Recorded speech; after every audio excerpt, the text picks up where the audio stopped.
皆さんこんにちは、ゆいです。今日も私たちの日本語ポッドキャストにようこそ。こんにちは、あきらです。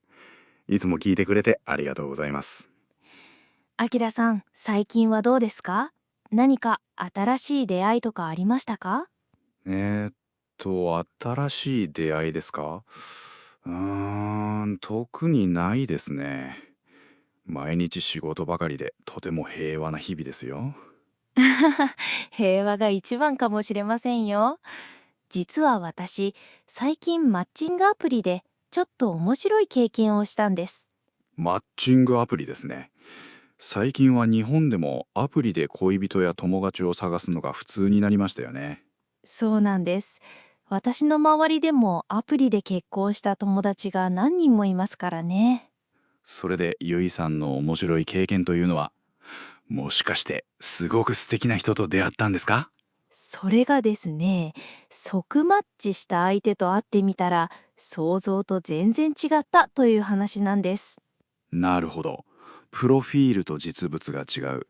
いわゆる理想と現実のギャップですね。それは気になります。ええ、今日のトピックは、このマッチングアプリでのギャップについて深くお話ししたいと思います。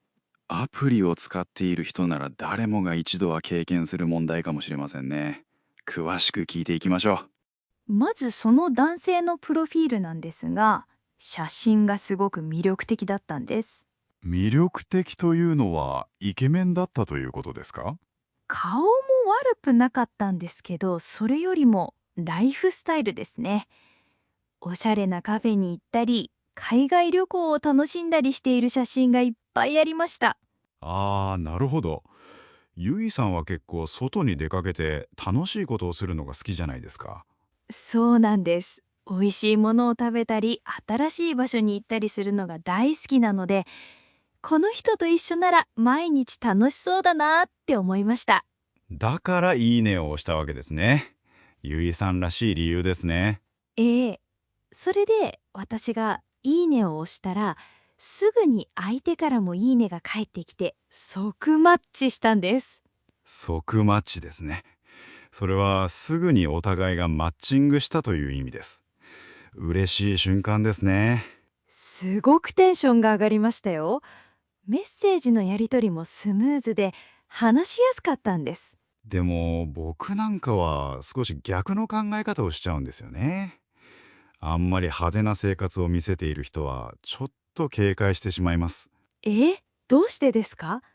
楽しそうでいいじゃないですか。だって毎週のように高級レストランに行ったり旅行したりしていたらお金がいくらあっても足りないじゃないですか。あきらさんらしい現実的な意見ですね。ちゃんと貯金しているか心配になると。ええ、僕は堅実な人が好きなので家で料理をしている写真とか落ち着いた趣味を持っている人の方が安心しますね。なるほど、価値観の違いですね。でもその時の私は、とにかく一緒にいて楽しそうな人ということで頭がいっぱいでした。それですぐに会うことになったんですか？はい、週末に駅前のカフェで軽くお茶をすることになったんです。待ち合わせの日は、私も少しおしゃれをしていきました。どんな素敵な人が来るのかなーってドキドキしていましたよ。初めて会うときは緊張しますよね。それで実際に駅で会ってみてどうでしたか？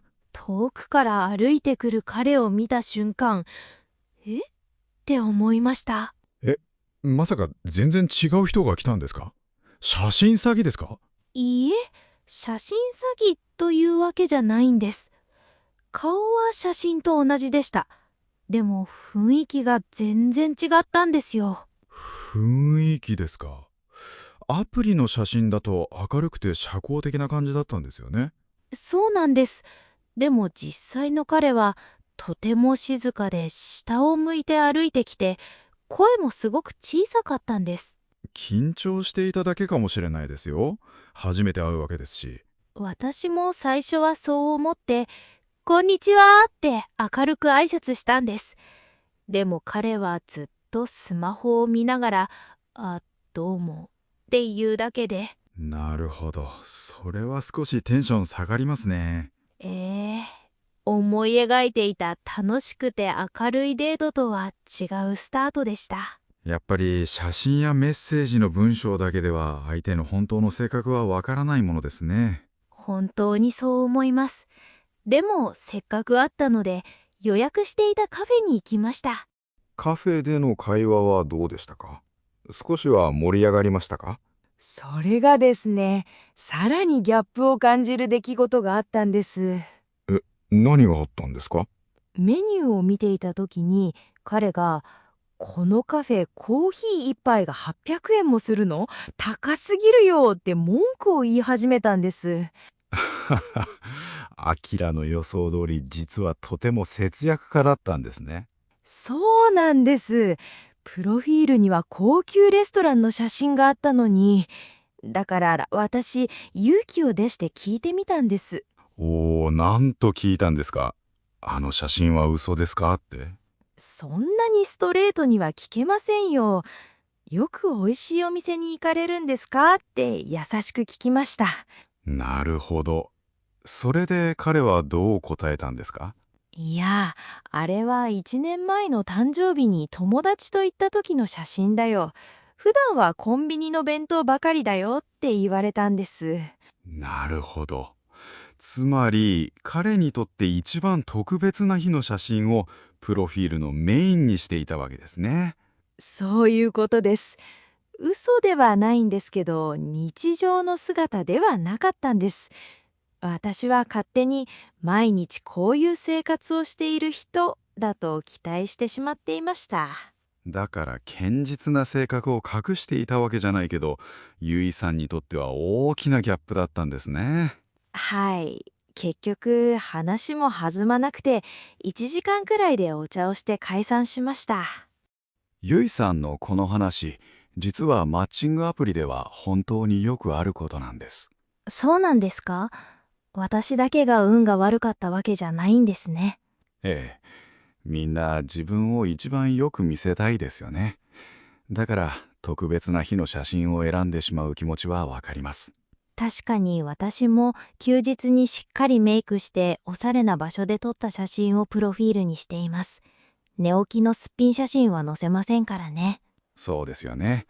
人はアプリの中で理想の自分や一番いい状態の自分を作りがちです。なるほど。それがアプリの中のキャラクターになっているんですね。その通りです。でも現実の人間は毎日キラキラしているわけではありません。疲れている日もあるし、お金を節約したい日もあります。そうですよね。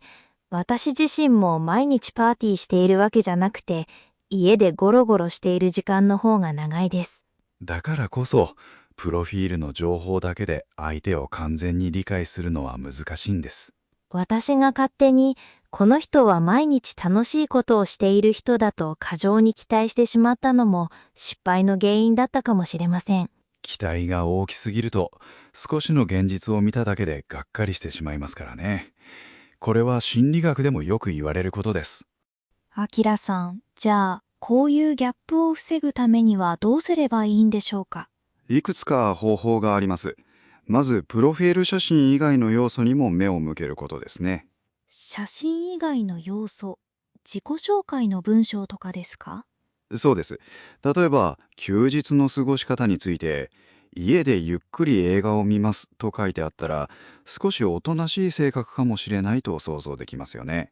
確かに、私は派手な写真ばかり見て文章をちゃんと読んでいなかったかもしれません。あとは、会う前にもう少しコミュニケーションを取ることも大切です。例えば、電話をしてみるとか。電話ですか。少し恥ずかしい気もしますが、声のトーンや話し方でその人の雰囲気がわかりますよね。ええ、文字のメッセージはいくらでも時間をかけて考えることができますが、電話はリアルタイムなので本当の性格が出やすいんです。なるほど。もし事前に電話をしていたら、彼が物静かなタイプだと分かって、デートの心構えも違ったはずですよね。そうですね。それに僕がよく言うように、堅実で節約家なのは悪いことではありません。そうですね。彼も悪い人ではありませんでした。ただ、私とは楽しいと思うことの基準が違っていただけですね。価値観が合うかどうかは実際に会って話してみないとわからないものです。だから最初のデートは今回のようにお茶だけにするのが正解かと思いますよ。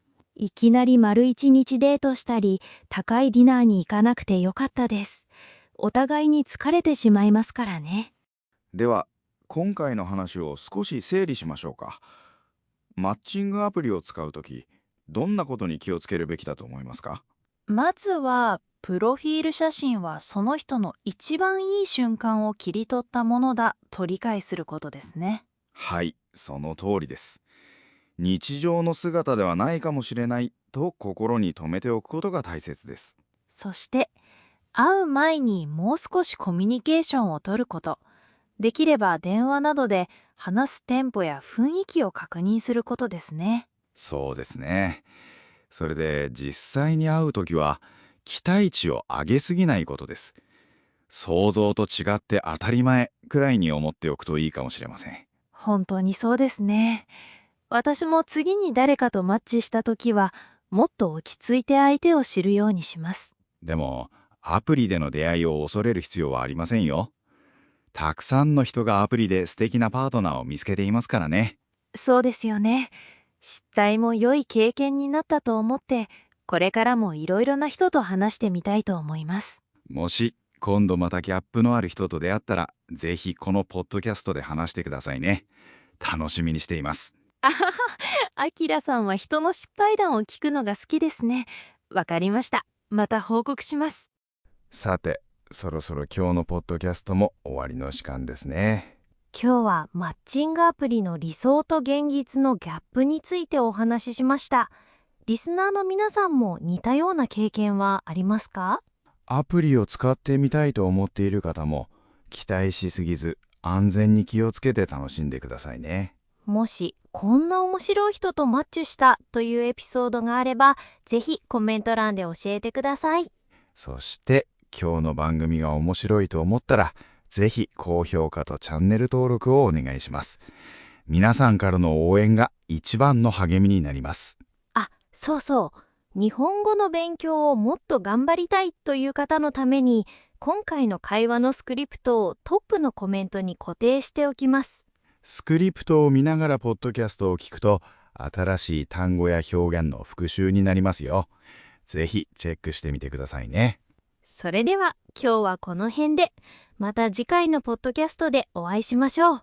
ありがとうございました。またね。